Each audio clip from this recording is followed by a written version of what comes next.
Well, good afternoon. My name is William Shepard. I'm a past chair of the American Bar Association's Criminal Justice Section. And so on behalf of the 20,000 members of the section who make up the unified voice of criminal justice as prosecutors, defense lawyers, and judges and academics, I want to thank you for the opportunity to be here today and for the opportunity to co-sponsor this important program. The first panel was outstanding, and I think that Senator Lee has some great comments that he's going to share with us today. Has really been a hallmark of his work here in the Senate and the work that I know he hopes to do in the future. He's got a diverse background. He's really seen it from all segments. He's clerked on the district court, on the Court of Appeals, and at the Supreme Court. He served in the executive branch as an assistant United States attorney, and now he's also served in state government, where he was general counsel to Utah's governor. Now he serves on behalf of the people of Utah as their senator here. And in the issues that many of us are interested in, has really been a leader in some of the sentencing reform issues and other criminal justice issues that are important to him and the other members of the Judiciary Committee that he sits on. So, Senator Lee, thank you very much for coming.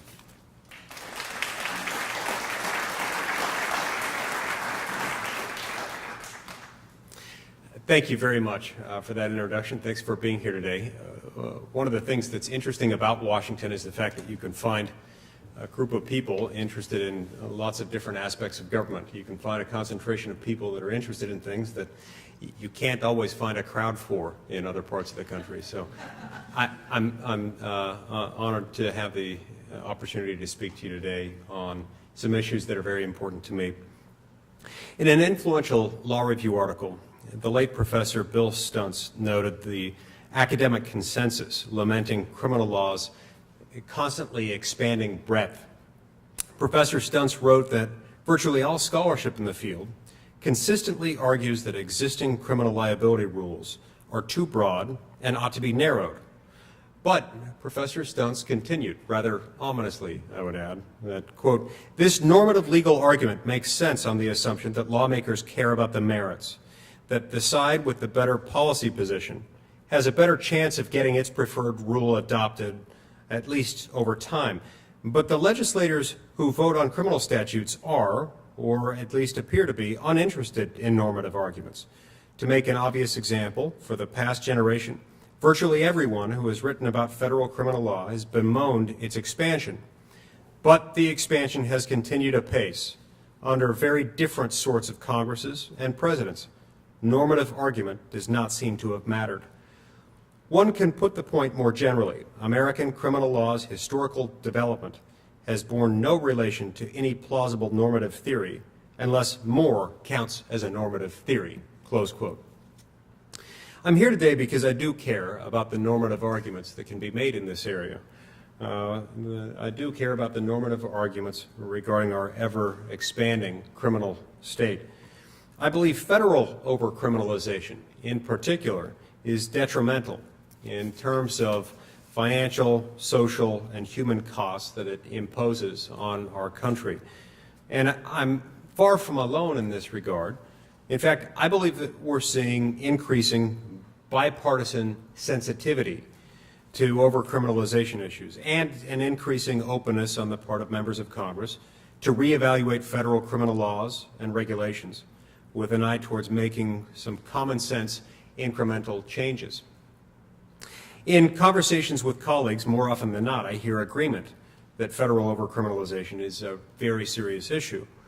The Smarter Sentencing Act, which I introduced with Senator Dick Durbin to address issues regarding federal overcriminalization related to sentencing for drug violations, already has 23 co-sponsors, including 6 Republicans in the Senate. And the House Judiciary Committee recently reauthorized its bipartisan overcriminalization task force, chaired by Representative Jim Sensenbrenner, which has done, and I'm sure will continue to do, exceptional work on this topic. I'm optimistic that as conferences like this one shed light on the severity of federal overcriminalization and the potential harms caused by the breadth and scope of federal criminal laws and regulations, the momentum for reform in this area of the law will continue to grow. With the time I have today, I want to lay out 3 principles that guide my approach to federal criminal law. The Constitution's protection of liberty, the importance of intent or mens rea standards in criminal law, and the role the constitutional principle of separation of powers should play with respect to criminal law. I'll discuss the evidence and arguments that lead me to believe federal overcriminalization is a serious problem about which something must be done, and I'll note measures that I believe Congress must take responsibly to address what could otherwise become a crisis of individual liberty. Every action government takes, each law or regulation it imposes on its people, results in one degree or another in a restriction or a limitation on the liberty of the individuals under its jurisdiction. This is true to an even greater extent with criminal laws and regulations. Whether by means of incarceration, which nearly extinguishes an individual's liberty for a period of time, or by means of the stigma of a criminal conviction, which may also include restrictions on the ability to participate in democracy, criminal sanctions fundamentally alter the relationship between the state and the individual subject to its punishment. In sum, at no time does the government pose a greater threat to individual liberty than when it enacts or when it enforces criminal sanctions. The Constitution recognizes the threat that criminal sanctions pose to individual liberty. As a general matter, the Constitution's structural safeguards are designed to prevent Congress from creating too much mischief in the first place. First and foremost, the Constitution enumerates those specific powers the national government shall exercise and reserves to the states and to the people all other powers. In other words, from the outset, the federal government is fundamentally different than state governments and local governments. Local government, by its nature, exercises a general police power to regulate the health, safety, and morals, and the general welfare of its people. The federal government, on the other hand, is not authorized to exercise a general police power and is instead constitutionally constrained to exercise only those powers enumerated in the Constitution. Next, Article 1 of the Constitution commits all legislative power to the Congress.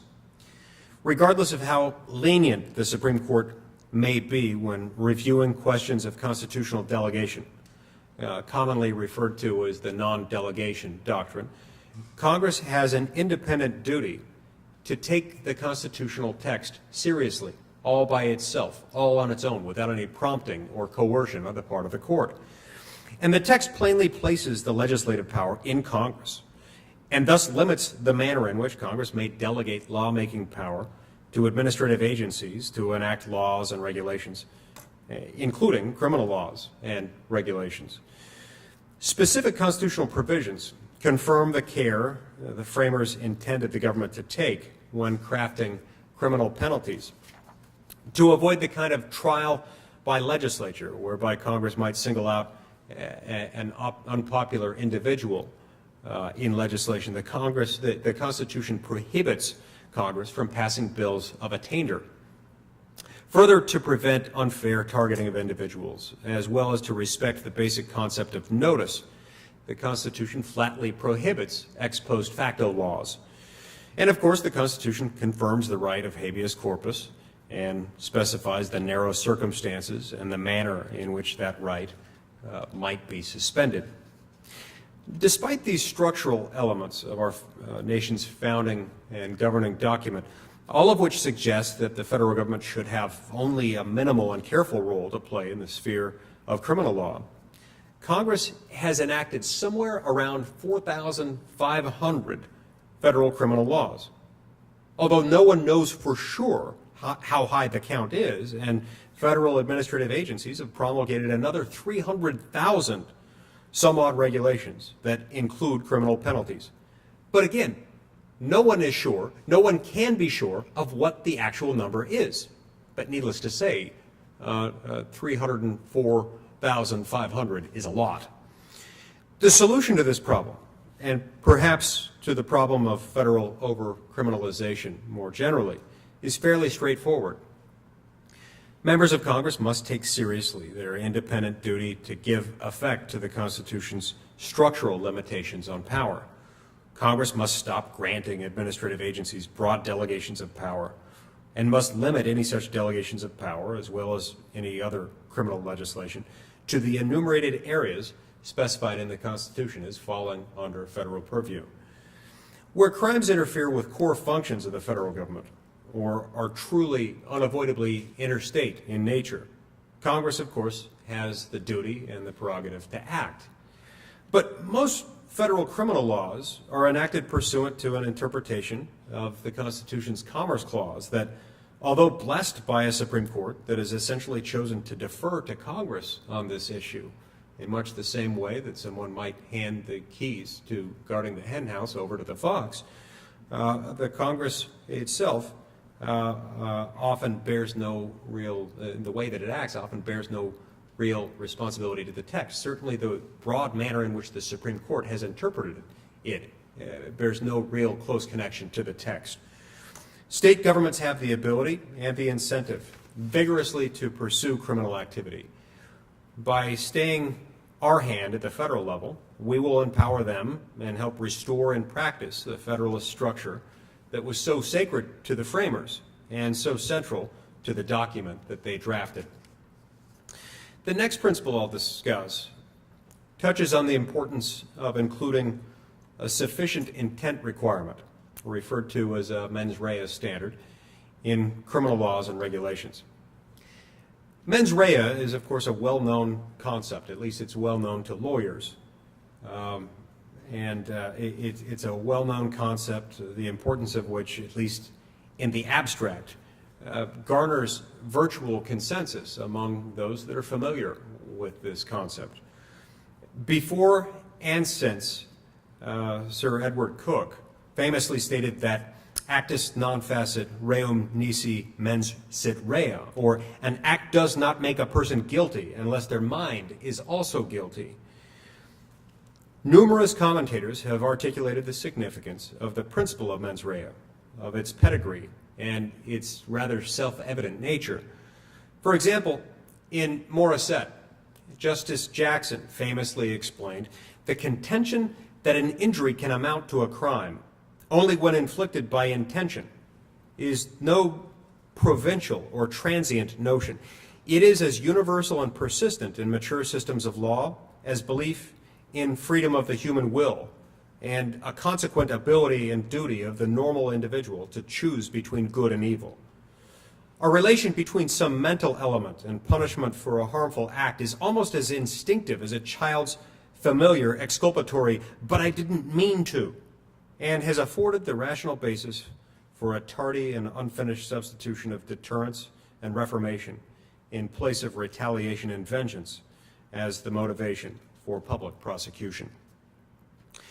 But despite what, again, would seem to be rather overwhelming reasons why the federal government should approach criminal law in a certain way, it has consistently chosen to act in another, less sensible manner. In fact, in exactly the opposite direction of where common sense would appear to send it. The federal code is sprinkled. It's littered with criminal laws that either do not specify an intent requirement at all, or do not include a sufficient intent requirement. And the Federal Register contains many similarly deficient regulations. The Supreme Court has, at least in some circumstances, offered a bit of help by reading a mens rea standard into criminal laws where the law in question happens to lack one. But relying on the Supreme Court alone is plainly insufficient, not only because the court doesn't always get it right, although don't tell them that, they get upset, but more importantly because as a member of Congress, I have an independent duty to get the law right, regardless of whether they've told me that I do, regardless of whether or not they're willing to enforce that on me.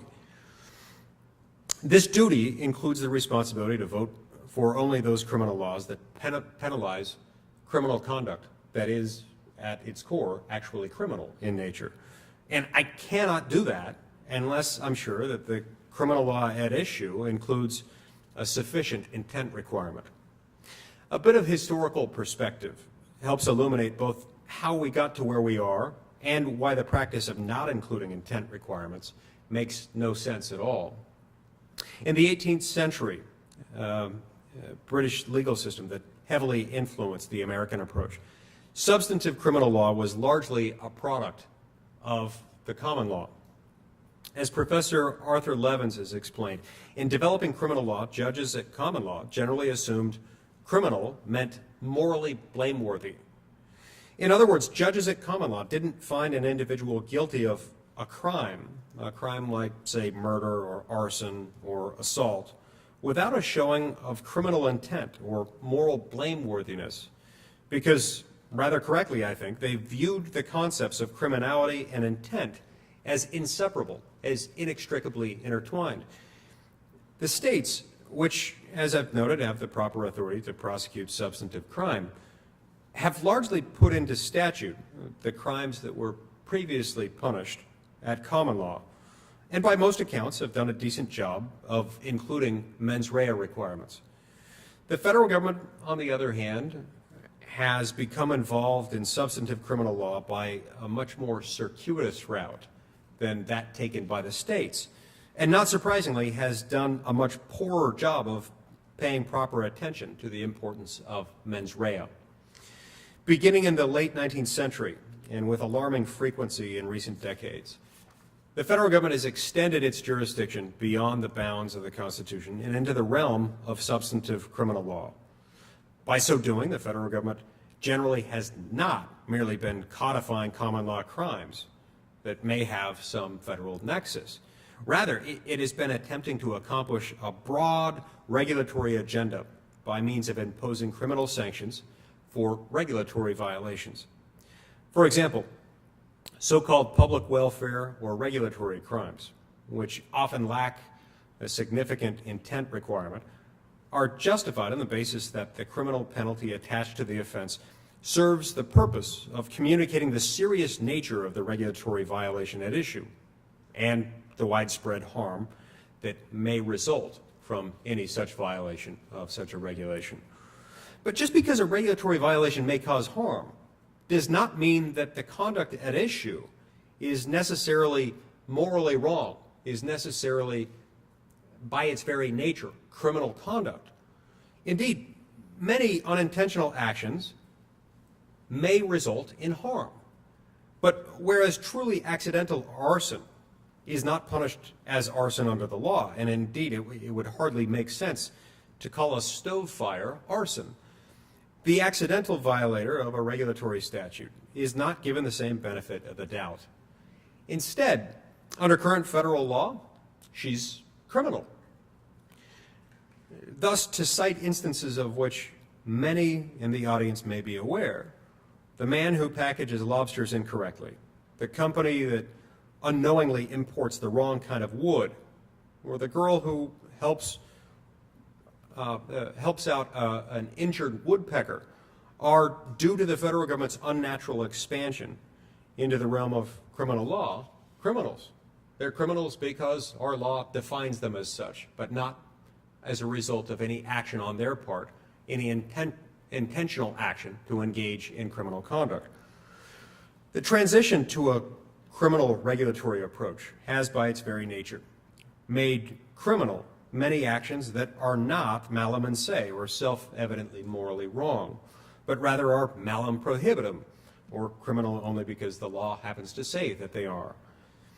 It was, of course, necessary that judges at common law paid attention to mens rea requirements, but even had they not done so, many and perhaps most cases of murder, theft, or arson, or other common law crimes naturally included intent.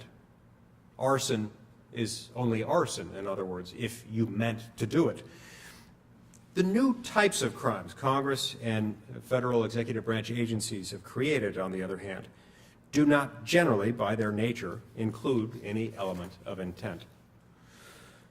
The congressional and administrative failure to include sufficient mens rea requirements in these new types of malum prohibitum laws and regulatory violations has thus resulted in a kind of double whammy on the constitutional liberty of the American citizen. The federal government has criminalized much otherwise innocent conduct. In some cases, it has done so after deliberation, because it believed, whether wisely or not, and in many cases I think not, that the potential harm resulting from the conduct simply merited imposing a really draconian, really harsh sanction. But in still other cases, the federal government has simply failed to pay much attention to mens rea, perhaps out of the habit of creating new statutory or regulatory malum prohibitum crimes practically out of thin air with scant, if any, precedent at common law.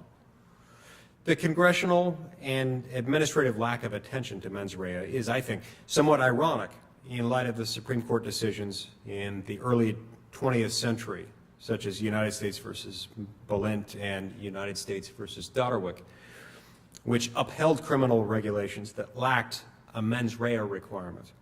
In those cases, the court relied heavily on its analysis of the presumed deliberation that Congress was presumed to have given the regulations.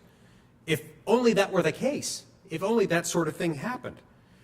Sadly, in my role on the Senate Judiciary Committee, I routinely encounter draft legislative proposals that include criminal penalties and insufficient, or in some cases non-existent, mens rea standards.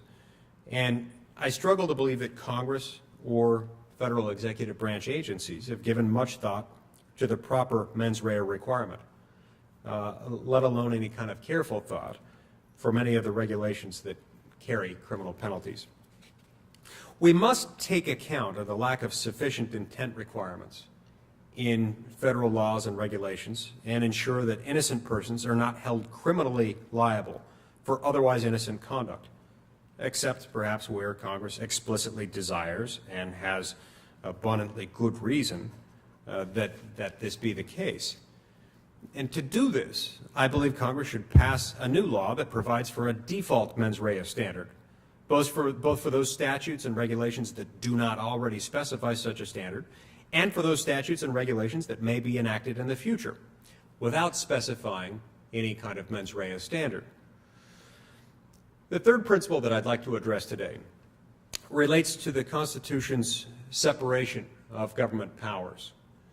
In this respect, I'd like to address arguments that have been made by some to the effect that overcriminalization is somehow not a serious problem because statistics show that broad criminal laws and strict liability regulations are very seldom prosecuted, and offenders of such laws and regulations make up an extremely small portion of the federal prison population.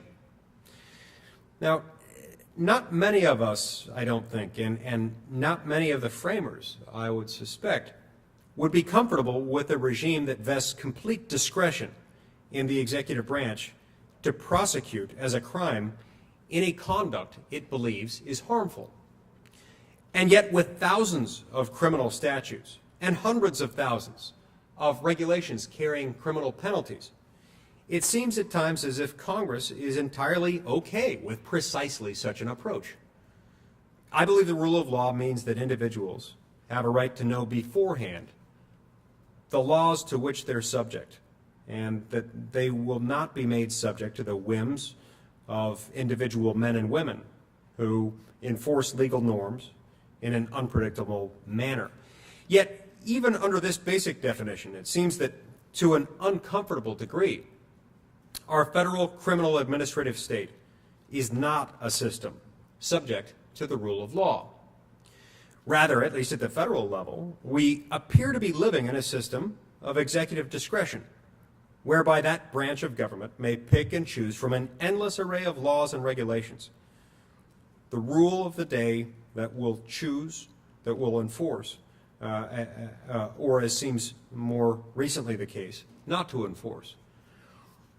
This state of affairs is the result of Congress criminalizing all or nearly all conceivably harmful conduct, much of which had already been criminalized at the state level. As I mentioned, some have noted that less than 10% of federal criminal convictions per year involve one of the miscellaneous thousands of statutes that are not well known to the public, and less than 1% of those currently in federal prison were prosecuted for federal regulatory crimes. But any argument on that basis proves either very, very little or entirely too much. If these laws and regulations are not being used, then why do we need them? And if they're being used to deter, or as I would contest, to chill individual conduct, then of what relevance are data about the infrequency of prosecution of those laws? It seems instead that, to an unfortunate degree, members of Congress urge enactment of additional unnecessary criminal laws to garner political credit. That happens here sometimes, sad but true. It seems also that administrative agencies use criminal sanctions because they can, and because they've come to believe that every regulatory violation in their jurisdiction is a big deal that merits serious punishment. And it seems finally that interest groups seek criminal regulations to create obstacles and barriers to entry for their competitors. None of these approaches, in my view, offers any real benefit against which we can reasonably compare the costs of overcriminalization, which at a bare minimum involve an immense amount of red tape and heightened chilling of legitimate behavior. Concerns related to the Constitution's separation of powers and concerns about the executive branch wielding too much power with respect to criminal law also arise with respect to mandatory sentences. Here, too, states have taken a more enlightened approach, with a number of states recently reducing, or in some cases doing away with, mandatory minimums, and seeing a continued trend of reduced crime in their jurisdictions after taking those steps. Nonetheless, at the federal level, we continue to take a different approach, an approach that I believe places too much power in the hands of prosecutors and shortchanges the role of the judiciary and the importance of individualized justice. In this respect, it's worth noting that the Bureau of Prisons is operating at nearly 40% overcapacity, and half of all federal prisoners are incarcerated based on drug charges. Taking account of the federal government's reliance on mandatory minimums in the context of crimes for drug possession and distribution, and making modest incremental changes to these mandatory minimums would have a real effect on federal prison overcrowding. It would also return to communities and households those men and women that, because of a one-size-fits-all approach to sentencing that doesn't take into account individual circumstances, have already served enough time for the crimes that they've committed. The federal government has a legitimate role in policing some limited forms of crime. But since 1980, the federal prison population has grown almost 800%. This ballooning prison population mirrors other problems of federal overcriminalization too neatly to be ignored in the larger discussion. It is difficult for me to believe that crime has increased by 800% over the last few decades. And in fact, we know that it hasn't. Rather, I believe this increase is due to the federal government's undue involvement in substantive criminal law, combined with the use of rigid sentencing laws that are in need of at least some modest updates. I'm committed to addressing the issues of federal overcriminalization that chill legitimate conduct and threaten individual liberty throughout America. To do so, I believe Congress must enforce the Constitution's structural limitations on federal power. It must also give proper attention to mens rea standards and respect the Constitution's separation of government powers. I'd like to thank the Administrative Conference for inviting me to speak today, and wish you the very best for the remainder of your discussions here. Thank you very much.